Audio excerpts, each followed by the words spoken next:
The hunt for intelligent life in the universe has never been more urgent.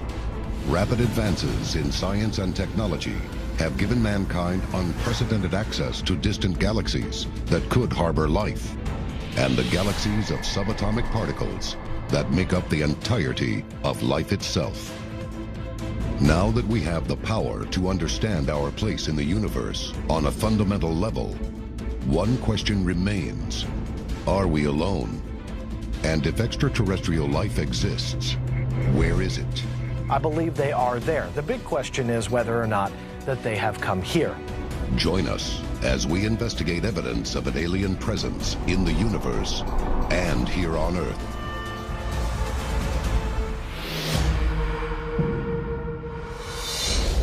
A global effort has begun. Secret files hidden from the public for decades, detailing every UFO account, are now available to the public. We are about to uncover the truth behind these classified documents. Find out what the government doesn't want you to know. Unsealed. Alien Files. Exposing the biggest secret on planet Earth. Scientists around the world are hunting the universe for signs of intelligent life. But where are they looking? And why? If there's other life out there in the universe, which I'm sure there is, it's only a matter of time before we find them. Basically, this is going to happen one of two ways. Either they'll come to us and it will be beyond any dispute. There will be sort of landing on the White House lawn, spaceships in orbit over all major cities, whatever form it takes. Or, if it doesn't happen that way, we'll go out and find them. When we look at the stars for life or intelligent life that is budded on another planet, we look, number one, for Earth-like planets. And what we've realized in the last couple of decades is that nearly every star in the sky probably has a string of planets very much like our solar system. So you would look for a rocky inner planet, and this is the critical thing. It should be probably in the so-called Goldilocks zone, which is that part of a solar system where the temperature would be neither too hot nor too cold, and where water, this is the critical thing, would be able to exist in liquid form. I believe that by the sheer numbers alone, the odds of another civilization being out there are pretty astronomical. It's only a matter of time before we find kind of Earth 2, so to speak. And recent studies suggesting there might not be hundreds or thousands, but millions or even billions of worlds like our own out there, billions of Earths, suggests to me that the universe should be absolutely swarming with life. It's one thing to look for simple organisms, but how can scientists search for advanced extraterrestrial civilizations? Many scientists are looking at the phenomenon known as a black hole, a vortex where a huge amount of matter has collapsed in on itself, creating such an extreme force of gravity that nothing can escape it, not even light. Some of the people who say, where do we look, say the real smart civilizations will migrate to near the black hole. So if you look for the black hole, that's where you might find aliens. Not in it, but close enough to it to mine somehow the energy. Using a black hole as fuel is far beyond our technological capability. But there is another more prevalent type of universal energy, much closer to home. Unsealed case file. The Sun. March 12, 2012.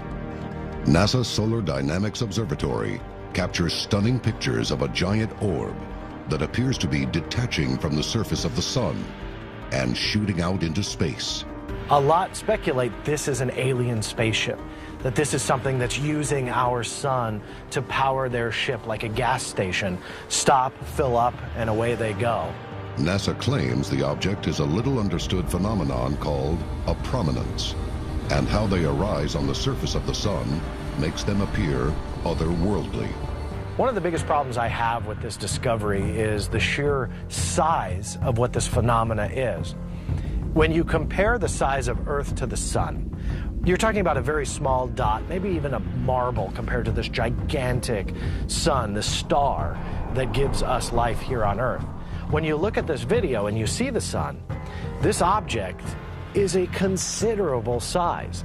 This would have to be the size of multiple Earths all put together. Even NASA say they don't really understand what these filaments would be. So I think what this tells us is whatever we think this thing is, alien spaceship or natural phenomenon, it tells us that the universe has some big surprises in store for us, and that everything we think we know, we may have to rethink and learn a whole new physics. Coming up, we visit one of Earth's closest planetary neighbors and investigate why many consider it to be alien territory. This is Unsealed, Alien Files.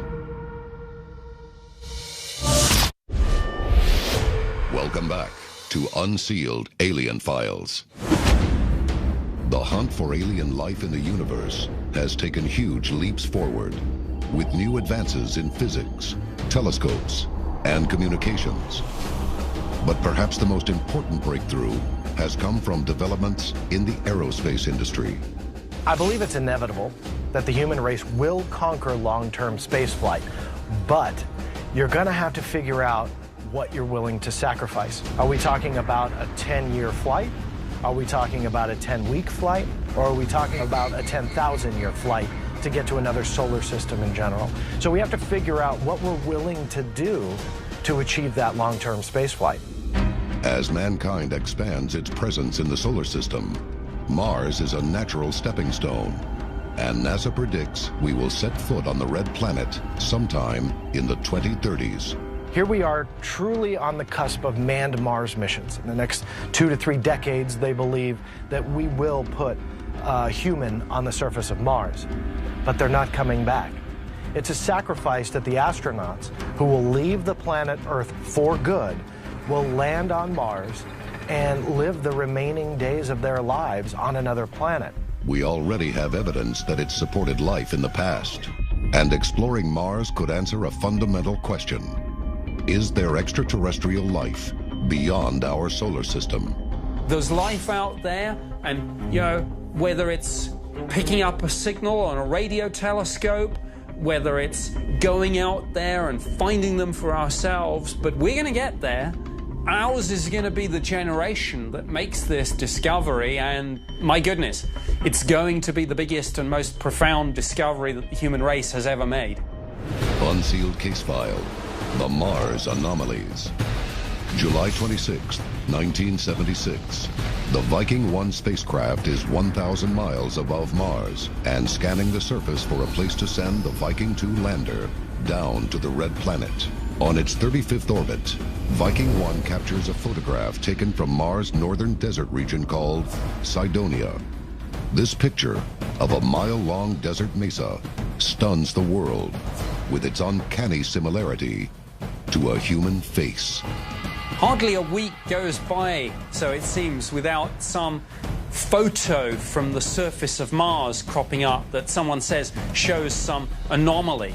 This leads many in ufology to conclude that this and countless more pictures from the surface of Mars are evidence of an alien civilization. Is this an artifact? Is this a bone? Is this life? I mean, people talk about the face on Mars, but there have also been lizards, bones, fossils, all sorts. Looking at photos that have come back from Mars, people have seen pyramids, faces on Mars, creatures walking around, fossilized remnants of ground squirrels, a skull. We are now collecting an unprecedented amount of data from satellites and probes on Mars. The theory was that Mars used to have water, which we now know is true. Perhaps there was a civilization there, but it was dying. And it was building these canals to try and irrigate their crops, to try and desperately cling to life. But what does the Red Planet have to offer mankind now? Scientists believe Mars may be our best option if humanity needs to start again. Our first view was that we would probably set up some sort of colony under a dome. in which we would have an atmosphere like our own. But now the thinking is, why build a dome and have ourselves so limited and so vulnerable, when actually the best way to go forward would be to change Mars so that we terraform it into something where we wouldn't need a dome or a spacesuit, where we could just walk around and breathe the atmosphere. NASA has studied how Mars could be terraformed using our current technology and suggests that it's complicated but possible. The process would begin by releasing greenhouse gases into the Mars atmosphere. The effect would be to raise the planet's surface temperature to a livable level, melt polar ice caps to provide water, and plant trees to produce oxygen. We know for a scientific fact that Earth will die. Everybody here on the planet Earth will cease to exist. And so we have to figure out how to get off this planet. Up next, our search for alien life turns to Earth, and a UFO wave in the South Pacific that many ufologists believe may be evidence of time travel. This is Unsealed, Alien Files. Welcome back to Unsealed, Alien Files. The search for extraterrestrial life extends from our own planetary neighborhood deep into the cosmos. But some scientists believe that to find alien life, we need to rethink our concept of time and look no farther than our own backyard. Unsealed Case File, the Papua New Guinea Wave. June 26th and 27th, 1959. Boyanai, Papua New Guinea. Reverend William Gill is a respected educator and ordained priest, teaching in Papua New Guinea. On the night of June 26th, he and 38 other witnesses see a light descend from the clouds and a large object that he later refers to as a mothership. The mass sightings that took place in Papua New Guinea in 1959 were compelling and actually a little disturbing. The main witness was a missionary called Father Gill, and together with a number of locals, they saw UFOs over a period of several weeks, and there were probably 20, 30, 40, 50 sightings. Reverend Gill describes the UFO as disc-shaped, with a wide base and landing gear. On one of the occasions, Father Gill reported a craft where he said there was what appeared to be almost a viewing deck on top of this thing, where he saw strangely humanoid entities which almost appeared to be looking at us. In a spontaneous gesture, Reverend Gill stretches his hand to wave, and he claims that the beings on the spaceship wave back. He wasn't the only witness. There were about 5 other ones, including a teacher, that saw these humanoid beings on top of a UFO above them. Copies of Reverend Gill's own report were distributed to members of Australia's parliament. But in the end, Air Force authorities dismissed the incident. And you can almost understand an alien spaceship with aliens in. But if you see something with beings that are so similar to us that they're indistinguishable, it is almost the most disturbing thing of all. I mean, because you ask yourself, who are these people? What do they want? Why do they look so like us? The sighting is so important that 13 years later, famous American UFO investigator Dr. Allen Hynek decides to re-examine the evidence. Dr. J. Allen Hynek was a scientist who headed Project Blue Book. He started off as a pretty big skeptic, pretty much a debunker. He thought every UFO case that was out there was explainable. But as he saw more and more, and he talked to more witnesses, and he understood a little bit more about the phenomena, he was a skeptic debunker turned believer. For him to say so many years after the event that this is important, and he flew out there and he interviewed some of the witnesses, this tells me that this was a case of almost unique interest and importance in the whole history of the UFO phenomenon. Hynek is mostly interested in the eyewitness claims that the aliens looked human. One possible reason why this disturbs people so much, and it's a motif that one sees in science fiction, is infiltration. I guess the classic sci-fi series is The Invaders, but the idea that we have aliens in human form, perhaps slowly bringing their people down, getting them into key positions of power. Some speculate that the case in New Guinea is proof that the human race is being visited not necessarily by an alien race that comes from another solar system or another planet, but rather it's ourselves. It's the human race coming back in time to revisit its infant self, to look down at their civilization 1,000, 50,000, even 100,000 years prior to when they are. Could the Papua New Guinea UFO incident be humans from the future? I believe that if we are being visited and these UFOs are not our Earth-based technology, that it's probably an alien civilization that comes from the stars. But the fun thing about this is we simply don't know. Science is proven wrong all the time. And how can you fight them if you don't know who they are? Your family, your friends, your neighbors, your scientific figures, your political leaders, your religious leaders.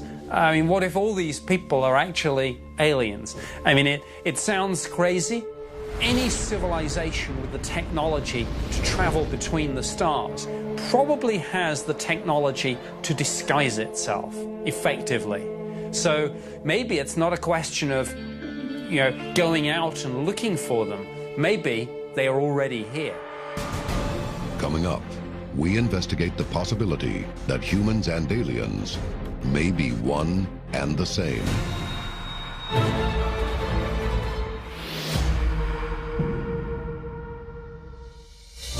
Come back to Unsealed, Alien Files. The time to act is now. Tell us your story.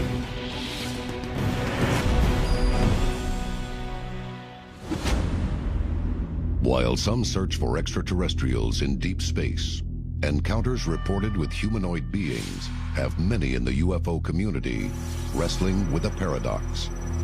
Are extraterrestrials human beings from the future? It's definitely possible that if a biological life form started evolving on another planet with Earth-like conditions on an Earth-like planet in a solar system that is like ours, that the theory of evolution will probably prove true, that they will look very similar to us.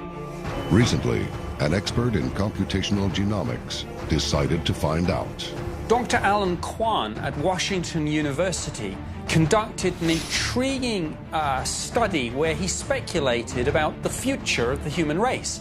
And he said, well, we often look back, but what if we look forward, maybe 100,000 years? What might human beings look like?